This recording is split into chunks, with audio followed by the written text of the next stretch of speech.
Hey guys, welcome to government jobs Gyan YouTube channel. Guys, आज की इस वीडियो में हम बात करेंगे बिहार पुलिस के new recruitment notification online form apply process के बारे में। जी हाँ दोस्तों, Bihar police subordinate services commission ने यहाँ पर हवलदार कलर के खाली पदों को भरने के लिए नोटिफिकेशन रिलीज कर दिया है। कैसे आप इस भर्ती में पार्टिसिपेट करने के लिए अपने फॉर्म अप्लाई कर सकते हो बिना कोई मिस्टेक किए हुए, इसकी पूरी जानकारी हम आपको स्टेप बाय स्टेप रजिस्ट्रेशन से लेकर प्रिंट तक इस वीडियो में देंगे।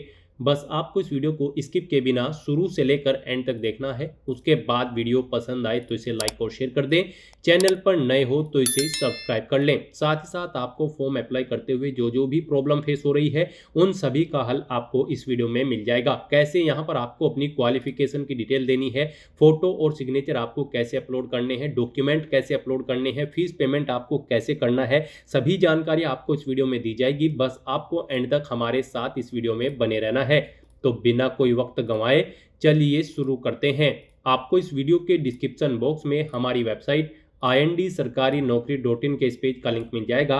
यहाँ पर आपको इस भर्ती के रिगार्डिंग सभी डिटेल्स प्रोवाइड कर दी गई है। Bihar police subordinate services commission BPSSC ने यहाँ पर बिहार पुलिस के अंतर्गत हवलदार कलर के 64 खाली पदों को भरने के लिए नोटिफिकेशन रिलीज कर दिया है। आप 2 जनवरी 2026 से 2 फरवरी 2026 तक अपने फॉर्म अप्लाई कर सकते हैं। लेवल 4 के तहत आपको सैलरी प्रोवाइड कराई जाएगी। 12वीं पास कैंडिडेट अप्लाई कर सकते हैं। 18 से 37 साल मेल कैंडिडेट के लिए और 18 से 40 साल फीमेल कैंडिडेट के लिए आयु सीमा तय की गई है। सभी कैंडिडेट को 100 रुपये फीस के रूप में जमा कराने होंगे। इस भर्ती में पार्टिसिपेट करने के लिए सिलेक्शन आपका रिटर्न टेस्ट और फिजिकल टेस्ट के आधार पर होगा।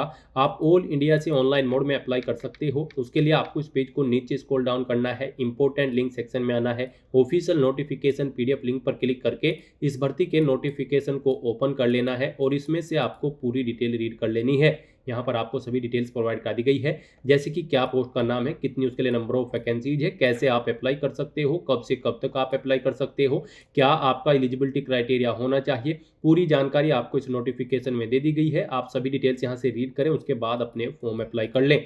फॉर्म अप्लाई करने के लिए भी आपको हमारी वेबसाइट के इसी पेज पर ही अप्लाई ऑनलाइन का लिंक दिया गया है। जैसे ही आप इस लिंक पर क्लिक करेंगे आपके सामने Bihar police subordinate services commission का ये पोर्टल ओपन होगा। अब यहाँ पर आपको अपना फॉर्म अप्लाई करने के लिए रजिस्टर एंड मेक पेमेंट के इस टैब पर क्लिक करना है। उसके बाद आपके सामने यहाँ पर कुछ जनरल इंस्ट्रक्शंस ओपन होंगे, आपको इन्हें केयरफुली रीड करना है। फिर आपको इस पेज को नीचे स्क्रॉल डाउन करना है, इस चेकबॉक्स को ओके करना है और उसके बाद proceed to registration and payment इस ऑप्शन पर क्लिक करना है। फिर आपके सामने यहाँ पर कुछ इस तरह से इंटरफेस ओपन होगा। अब यहाँ पर आपको सबसे पहले अपनी बेसिक इन्फॉर्मेशन प्रोवाइड कराते हुए अपना रजिस्ट्रेशन करना होगा और फीस पेमेंट करते हुए आपको अपना फॉर्म सबमिट करना है। सबसे पहले यहाँ पर आपको अपना फर्स्ट नेम एंटर करना है, फिर middle name, surname. Middle name surname नहीं है तो यहाँ पर आप अपना नाम एंटर कर दें। उसके बाद यहाँ पर आपको अपनी नेशनलिटी सेलेक्ट कर लेनी है, इंडियन।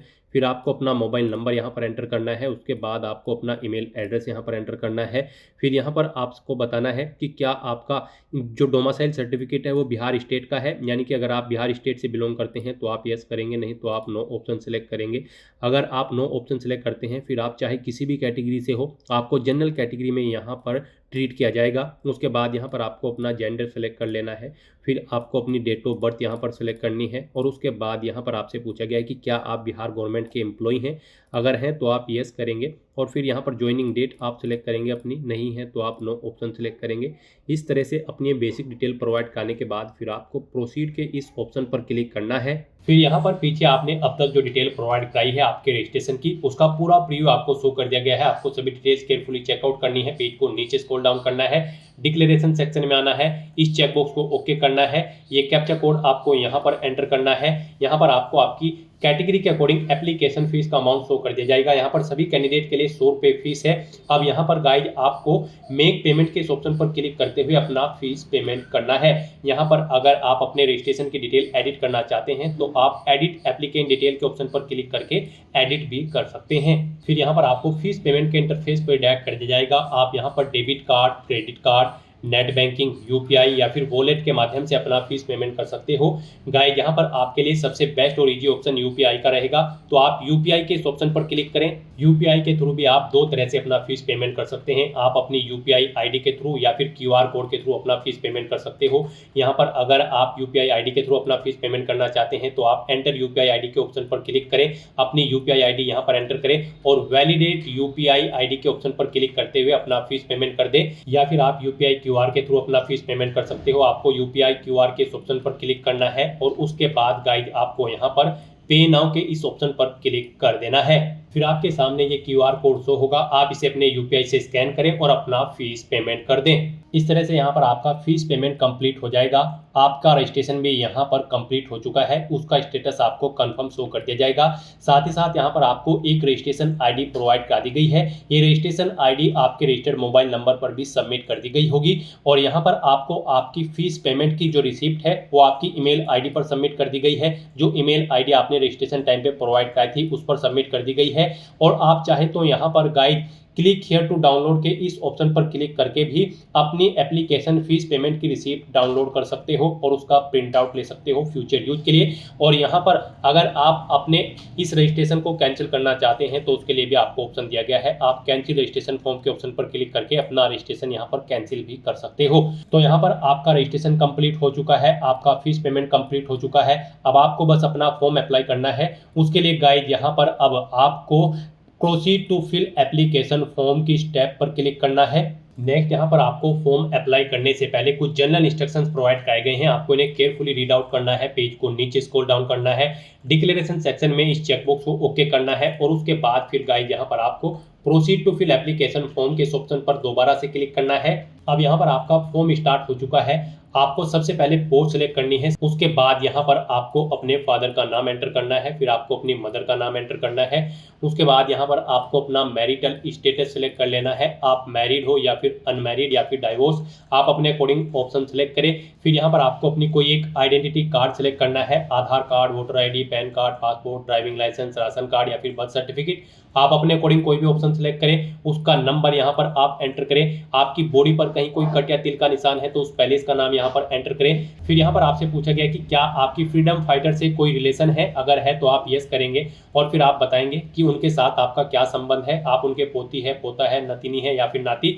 उसके बाद यहाँ पर आपको उनके फ्रीडम फाइटर का सर्टिफिकेट नंबर देना होगा, कब वो इशू हुआ है वो डेट आपको सेलेक्ट करनी है। और अगर आपका कोई रिलेशन नहीं है किसी फ्रीडम फाइटर से तो आप सिंपली नो ऑप्शन सेलेक्ट करेंगे।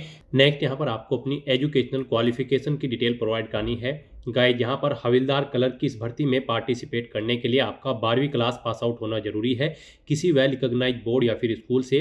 तो यहाँ पर अब आप अपनी क्वालिफिकेशन की डिटेल प्रोवाइड कराएं। यहाँ पर सबसे पहले आपको अपनी 10वीं क्लास की डिटेल देनी होगी।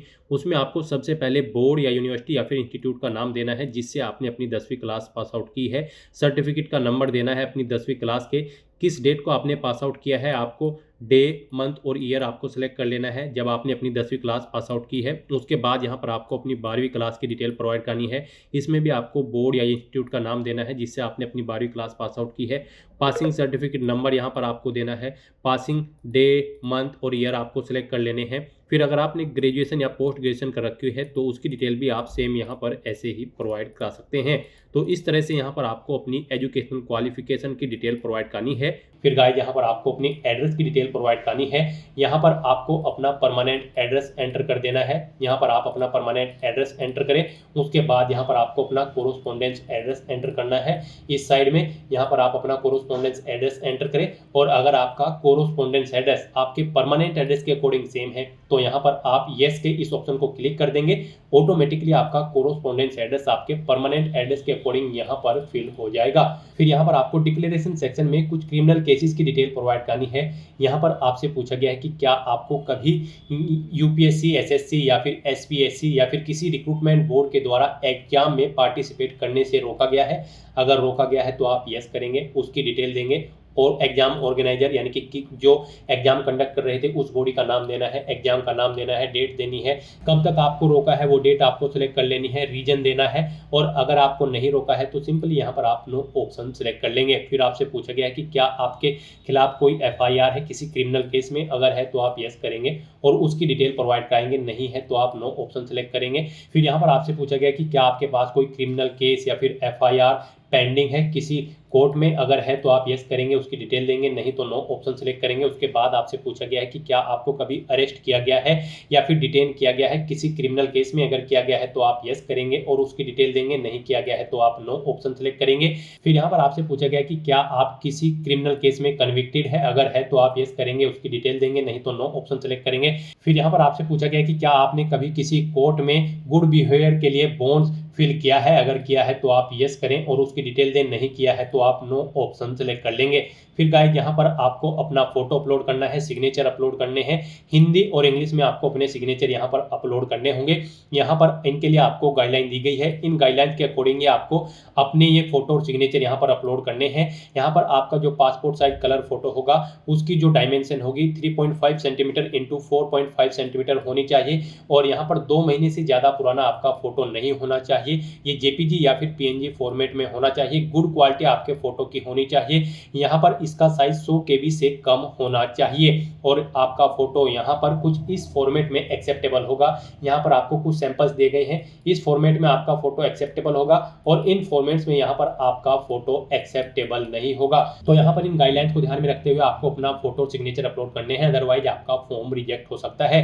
सिग्नेचर के लिए भी आपको गाइडलाइन दी गई है, सिग्नेचर यहाँ पर आपको व्हाइट पेपर पर ब्लैंक इंक पेन से करने होंगे। JPG या फिर PNG फॉर्मेट में आपके सिग्नेचर होने चाहिए। फाइल यहाँ पर उनका साइज 50 KB से कम होना चाहिए। गाइस यहाँ पर अगर आपका फोटो सिग्नेचर का साइज कम या ज्यादा है तो आपको गूगल पर जाना है, इमेज रिसाइजर टाइप करना है, मल्टीपल ऑनलाइन वेबसाइट ओपन होंगी, किसी भी वेबसाइट को ओपन करें और दी गई गाइडलाइंस के अकॉर्डिंग उसका साइज सेट करके वहां से डाउनलोड करके अपने इन फोटो सिग्नेचर्स को यहाँ पर आप अपलोड कर दे। तो यहाँ पर अपना फोटो सिग्नेचर अपलोड करने के लिए आपको चूज फाइल के ऑप्शन पर क्लिक करना है, फाइल को सिलेक्ट कर लेना है और 1 बाय 1 करके आपको अपना फोटो और सिग्नेचर हिंदी और इंग्लिश में यहाँ पर आपको अपलोड कर देने हैं और उसके बाद फिर गाइस यहाँ पर आपको प्रोसीड के ऑप्शन पर क्लिक कर देना है। नेक्स्ट आपको आपके एप्लीकेशन फॉर्म का पूरा प्रीव्यू शो कर दिया गया है, आपको सभी डिटेल्स केयरफुली चेकआउट करनी है, पेज को नीचे स्क्रॉल डाउन करना है, यहाँ पर डिक्लेरेशन सेक्शन में आकर इस चेकबॉक्स को ओके करना है, ये कैप्चा कोड आपको यहाँ पर एंटर करना है। कहीं पर कोई मिस्टेक है तो आप एडिट डिटेल के ऑप्शन पर क्लिक करके अपने फॉर्म में एडिट कर सकते हो और अगर सभी चीजें ओके हैं तो बस यहाँ पर गाइस जब आपको सबमिट एप्लीकेशन की स्टेप पर क्लिक कर देना है। इस तरह से यहाँ पर आपका एप्लीकेशन फॉर्म सक्सेसफुली सबमिट हो जाएगा, आपको मैसेज शो कर दिया गया है। अब यहाँ पर गाइस आप प्रिंट एक्नॉलेजमेंट की इस टैब पर क्लिक करके आप अपने एप्लीकेशन फॉर्म का एक हार्ड कॉपी प्रिंट आउट ले सकते हो फ्यूचर यूज के लिए, फ्यूचर रेफरेंस के लिए। तो दोस्तों ऐसे आप Bihar police subordinate services commission havildar clerk की इस भर्ती के लिए अपने फॉर्म अप्लाई कर सकते हो बिना कोई मिस्टेक किए हुए। आज की इस वीडियो में बस इतना ही। आई होप ये वीडियो आपको पसंद आई होगी, अगर पसंद आई हो तो इसे लाइक और शेयर करें, चैनल पर नए हो तो इसे सब्सक्राइब कर लें। Thanks for watching.